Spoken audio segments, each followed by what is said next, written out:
welcome back to my storytelling channel. I'm Hua. Today I am going to be sharing a fictional story that I wrote for entertainment. It is titled Weeping Waters. When you listen to this, it won't be an extremely scary, horrifying story. It is more about a beloved story between the difference of a dragon and a human being. I hope that you enjoy. This ain't my first rodeo. I've been down this road before. All your pieces on the floor, and for that I love you more. I'm pulling petals of a flower, guessing who has lost their power. No one talks about the pain a dragon goes through when he loses the woman he loves. You hear mortals speak about their losses and how they have to learn how to regain composure. But not a dragon who has to learn how to live another 1,000 centuries with the memories that tortures his very soul. He wanders the earth, searching, seeking, to see the very same gentle face that he fell in love with, just hoping to get one single glance at someone who looks like the one he had to give up.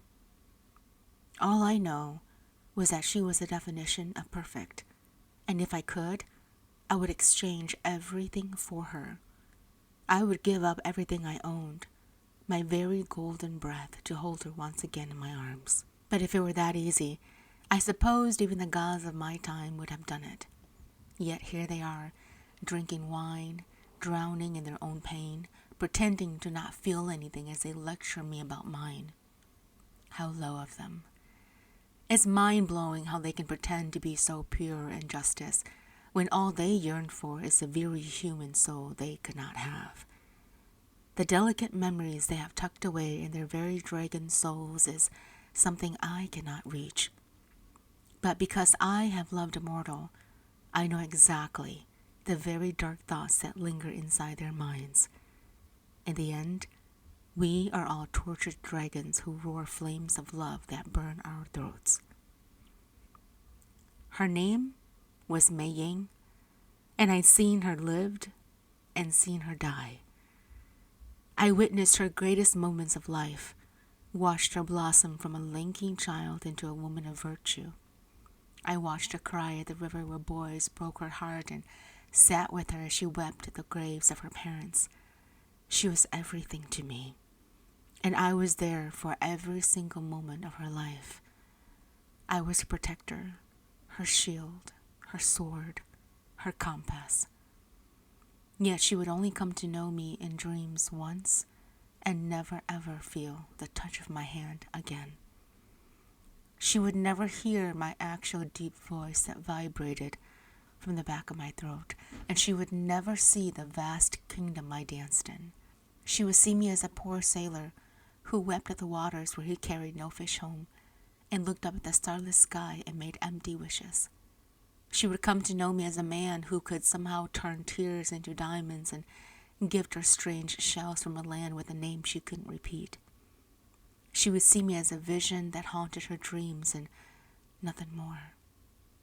Beyond that, I would be a faraway voice that whispered only enough words to create a lingering desire. I would watch her become a bride and lose her maidenhood to a man whose hands were gentle when touching her, but violent against the dirt of the ground.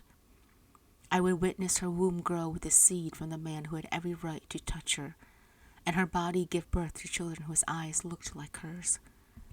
I would see her grow old with time, and her hair would lose its hue, and the sun would kiss her hands with dark spots and brand her skin forever. I would listen to her weep at the river when she fought with her husband and prayed for safety for her children. And then I would see her body grow fragile with time and wither away like that of a falling leaf on an autumn day. I would witness all of this, and all I could do was watch in my every single youthful form. No matter how much I wanted to start a life with her, all I could do was watch from the sidelines as men broke her heart and women betrayed her friendship. Through it all, I was a mere shadow that loomed over her, trying to keep her safe at night when she begged the universe as to why she was being tormented. Mayang, my beautiful and lovely Mayang, why do the gods punish me so? To bring you into my life, and yet I cannot touch you. To give you dreams of what happiness could be, and to wake only to feel the touch of reality that burns. I have loved you from the moment your gentle eyes looked at me, from the weeping waters to when the corners of your eyes began to fold with age, and you took your very last mortal breath. It has been me watching, in forever agony, the despair of a love that could never be returned and only given. This is my love story for a woman I would never find and keep. The very first time I met her, she was a young toddler girl with hair that was sparse and kept in pigtails. Her cheeks were rosy and chubby, a dash of chocolate cookie stains around the corners of her lips, wearing a red cotton dress that had a big black bow at her neckline. She was a bubbly child, running after butterflies and chasing the sun's ray to feel against her skin. I had been brooding over my loss in a game of chess against my younger brother.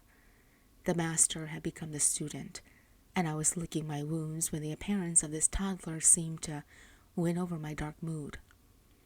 She was laughing, and as I sunk into the water, feeling my scales appear, ripping open my flesh, and I made my way to her, she was laughing at the colors of me. "Fishy! Fishy!" she cried, pointing toward me with a chubby finger. She clapped her hands and brought them to her cheeks, and all in delight. I jumped out and twirled around, a few drops of water falling onto her face. She squealed in excitement and clapped her hands, yelling for more. The mere applause for my show brought a sensation of pleasure. She was jumping now, her pigtails bouncing about, and then I heard the sound of her mother's voice calling for her. "Mayang! Mayang!" She turned, and a slender woman with short black hair gasped at how close she was standing at the waters. She grabbed her and pulled her back a little too forcefully. "What are you doing? I thought I told you to not stand so close to the water. Come on, let's go." As her mother began pulling her away, she turned toward me and waved her hands, crying out, "Bye-bye, fishy!" It would be another decade before I would see her again. And this time when she arrived, she was a full-grown adolescent, with hair that was long and curly, a scent that tickled me, and a smile that captured my heart. Gone was the chubby cheeks and innocent eyes. She'd seen lies, known pain, and understood betrayal. And as I swam toward her, her eyes lit up, recognizing me as I lingered near her. "Fishy, you're back! I thought I'd never see you again," she said. Her voice was as rich as heaven itself, and when she spoke, her eyes danced with a light that appeared exotic. She was mesmerizing, and I was falling in love. Love had been the subject of my father's tongue as of late, asking me to take a bride into my chambers, and yet here I was, falling in love with a mere mortal whose smile matched the rhythm of my heartbeat. She reached out her hand to dip into the water, and I found myself nipping her flesh.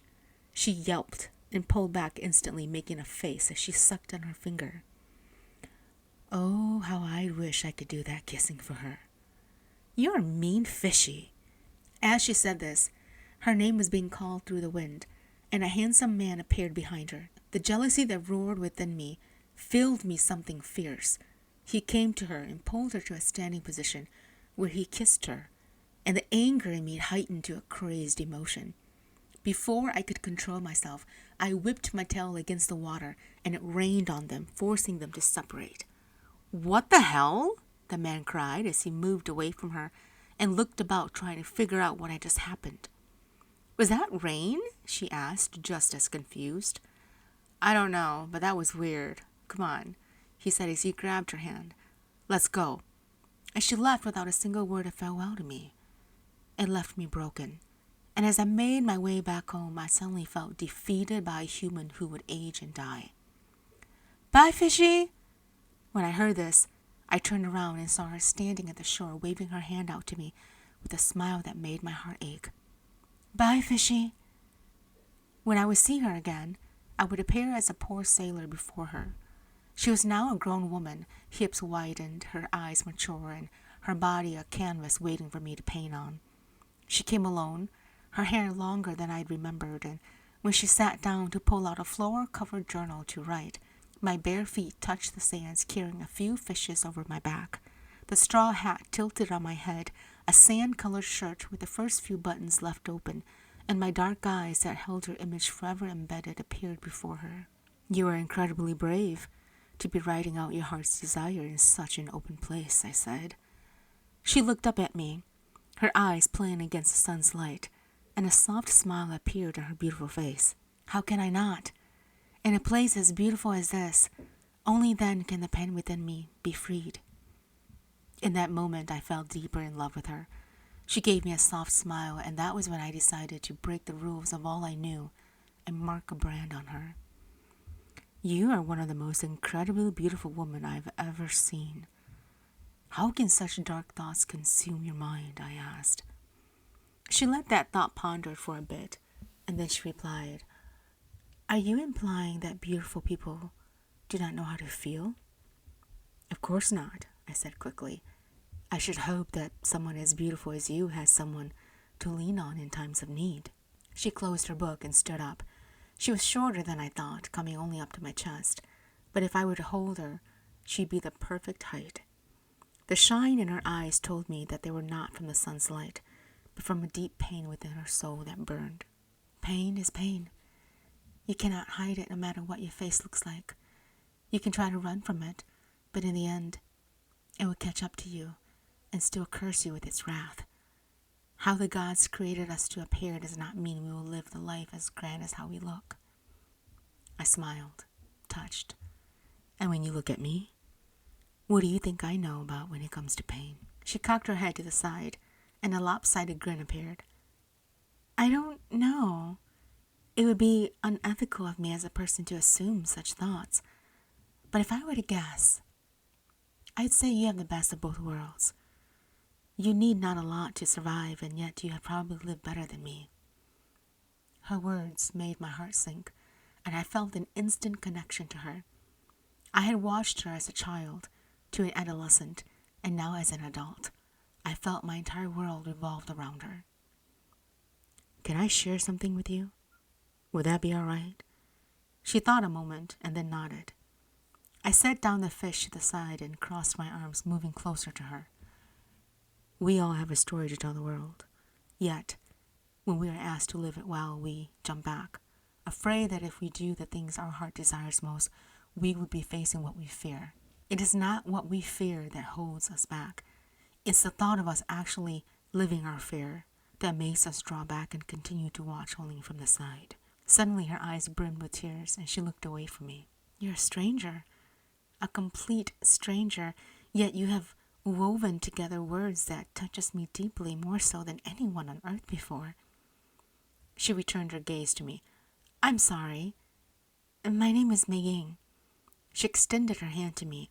I closed the distance between us and took her hand. It was warm and soft. Hello, Mayang. It's wonderful to meet you. I'm Tate. As she gazed into my eyes and our hands remained connected, my heartbeat raced against my chest, and I noticed how her shoulders began to heave, her breath heavy, and I knew that my scent was overpowering hers, drawing in her energy, sucking in all the strength she had. If I held her too long, she would lose herself and go into a dreamlike state, but it would only be that way where she could go where I needed her to go. So I continued holding her hand, and her eyes began to droop. Her lips curved into an unfocused smile, and she dropped herself into my arms. I picked her up and jumped into the waters, holding her against my chest and diving straight into the depths of my kingdom, where we emerged on the other side. She coughed, sitting up and rubbing her eyes in a frightening manner. Where am I? She asked. Don't be afraid. You're safe. Tate? Who are you? I helped her to stand up, and that was when I noticed the presence of my father behind me. When I turned around, he stood there, eyes dark and mighty, as the king he was, and with one wave of his hand, she was pushed back up onto the shore where she lay unconscious. I turned to go after her, and he brought out his gold chain, whipping me to my knees, where I felt the blood being drawn from my broken flesh. "Insolent boy," he cried. "How dare you bring to my kingdom a mortal flesh whose eyes are maiden? Are you seeking punishment from the strikes of thunder? Must I leave scars on your body for you to understand the difference between them and us?" I pushed myself to look up at my father, King Evan, all 6'4" of him, with white hair that hung over his mighty and strong body, cloaked in a golden armor. I felt the betrayal from his eyes burn into me, and I couldn't look at him. I shifted my gaze to the floor and remained quiet. This kingdom holds maidens of many beauty, and yet your eyes fall upon a mortal whose flesh will rot with time. Boy, have I taught you nothing in the 1,000 years you have lived? I finally looked up at him. Father, must the heart be torn when it comes to the choice of love? I have loved her since she was a child. I have witnessed her life in all stages and have waited patiently for her to be of age before I attempted anything. Apologies if I was too harsh in taking what was not meant to be mine. I wanted her to see me in my true form. I am in love with her, my mighty king. He threw his head back and laughed, a roar from his throat. Comical thoughts, boy. Dare you to break rules written in stone and bring in a mortal here to my kingdom? How insulting and daring of you, my prince, to think you taint my world with the scent of a human. Select your punishment. With a wave of his hand, 3 different weapons appeared before me on a white cloud. The thunder strike from above, whose lashes would leave scars on my flesh for centuries. The spear of pain that would enter my veins and drain my energy until my father was satisfied. And lastly, the memory flogger, which would erase her memories of me entirely, and only I would ever know what happened. Tears filled my eyes as my heart began to pound with pain, and I let out a howl.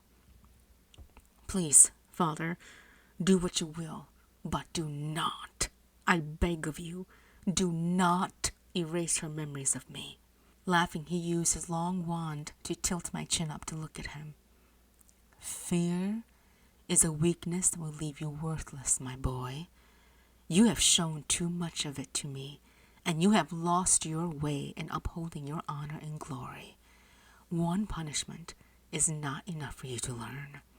Today, I will do all I can to use you as an example. He slammed his hand onto the ground and thunder roared above me. Hear me now! My son Tate has violated the rights of our kingdom, bringing forth a human to know our scent. Therefore, as his ruler and king, father, and authority, I seek to use all 3 punishments against him. No! I cried. The first thunder came at me from above, ripping open my tunic. The stung made me cough out blood and left me shaking. Father, please. Strike 1. Do not stop until you have given his body 30 lashes. I watched as the heavens above me opened, and the light began to glimmer, getting ready to strike me. Mayang, I whispered, as the strike came one after another, tearing my flesh apart. I could hear the sounds of my brothers and sisters shouting for me to hold on. My mother sat in her throne, unable to watch or meet my eyes as the punishment continued. My father took his spear, and with a wave of his hand turned it into 1,000 small needles, and with one angelic move, the needles penetrated my body. It burned me, shaking me to my core as it danced into my veins, ripping me over and over and over again. The pain escalated throughout, burning me, torturing me as I lay unable to breathe. I will allow you to watch this next punishment, my father whispered. He blew into his hands and opened a small portal of a window where Mayang lay on the ground. My lips were trembling as tears gutted me as her memories of me were removed. Fishy! I could hear her crying out to me as a bubbly child, her gentle eyes that scanned the waters for me and how I had loved her at every stage of her life. "Bye-bye, fishy." "Mayang," I whispered as I watched my father destroy her memories. Sobbing, I lay defeated on the ground in a pool of blood and tears as my father burned everything she ever knew of me. Get him to the healing room and lock him up. I wept for days. My body was broken and the pain I was feeling from within didn't allow me to heal properly. I couldn't feel her presence anymore, and everything was lost to me. My father had withheld communication and visitors, and I was trapped inside my chamber, feeling the pain of losing the one woman I ever loved. I tried to enter her dreams, but I could not have the energy and strength to. The wall my father built around me was too strong and I was too weak. I was locked for days and my body was no longer the same after the punishment. I felt as if I had lost something deeper than just blood and sweat. I had lost my will to live. When my father finally allowed me to move about the kingdom again, no one was allowed to speak to me. I was moping around with my wounds, forever hating my father and wondering what happened to Mayang. And when I felt as if I would perish, my father came to me. "You must think the lowest of me, boy. But do you not understand the reasons why I do this?" he asked. "I care not for your reasons. You have destroyed the one thing I have ever loved, Father. My heart will never forgive you." Laughing, he replied, "As I have said to my father before you." Shocked, I looked up at him, and he gave me an empty smile. "You think that only you have ever loved a mortal? It is the one test the heavens punish us with, and if we fail, we do not keep our kind alive for very long. Do you think you're the first to ever feel this way? To fight a war you know you cannot win? You are an imbecile, Tate, for you see and think only of yourself. We have all given up something we cannot have. Why then? Why make me suffer for the same reasons you did? Because it is a difference between us and them. Do you honestly think she could survive with us in her human form? In order to bring her here with us, you would have to kill her mortal self. Could your hands be the same knowing you cloaked them with her own innocent blood? Can you live with yourself knowing you murdered the one person you could watch grow old? Can you? I hadn't thought that far. In fact, it never crossed my mind. My father laughed and he shook his head. True love doesn't need to be the same presence as you, Tate. True love sometimes means you give her up so you can act as a shadow to keep her safe. We cannot hurt the people we love, especially if their world is not the same as ours. But why did you have to take away her memory of me? It was for your best interest. She would hurt and perish if she remembered you. She would be alive and well if only you kept her image well. But to make her pay for your selfish needs is not an act of love, my boy. The weeping waters carries all their stories, the good and the bad. Go sit and listen to her. Watch her grow old and watch her live a good life. That is all that you can do. Must I repeat your ways? I asked. Looking at me, my father replied, yes. Just as I have repeated my father's ways before you and his before that. My Mayang never remembered me again. She never called out fishy as I swam around her, and she never once looked at me the same way. But I watched her fall in love with a man, become a mother, and died at an old age. I watched her live a life, and I heard her laughter, her cry, and I witnessed her life before me. The weeping water is where I go to listen to her pain, and it is only there that I can somehow feel connected to her.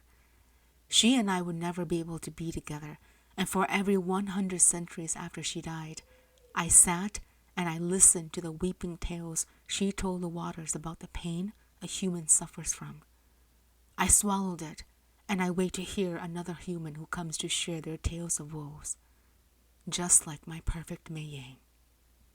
Thank you for tuning in. I'll see you in the next episode. This ain't my first rodeo. I've been down this road before.